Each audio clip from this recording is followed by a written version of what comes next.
தமிழகத்தில் அடுத்த ஆண்டு சட்டமன்ற தேர்தல் நடைபெற உள்ளது. இந்த தேர்தலை எதிர்கொள்ள தமிழகத்தில் உள்ள அரசியல் கட்சியினர் தீவிரமாக இறங்கியுள்ளார்கள். இந்த நிலையில் சட்டசபை தேர்தலை முன்னிட்டு அதிமுக பொதுச் செயலாளர் எடப்பாடி பழனிசாமி கட்சியினரை உற்சாகத்தோடு வைத்திருப்பதற்கான நடவடிக்கைகளில் இறங்கியுள்ளார்.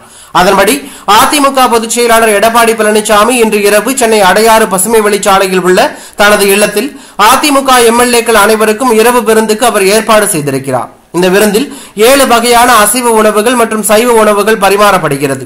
இந்நிலையில் இந்த இரவு விருந்தின் போது எம்எல்ஏக்களுடன் அமர்ந்து எடப்பாடி பழனிசாமியும் உணவு அருந்துகிறார். அப்போது சட்டமன்ற தேர்தலை எதிர்கொள்ளும் விதமாக எம்எல்ஏக்கள் அனைவரும் தங்களது தொகுதி மக்களிடம் சென்று அவர்களது பிரச்சனைகளை கேட்டு தெரிந்து கொண்டு அதற்கேற்ப வேகமாக செயல்பட வேண்டும் என்பது உள்ளிட்ட அறிவுரைகளை எடப்பாடி பழனிசாமி வழங்கியுள்ளார்.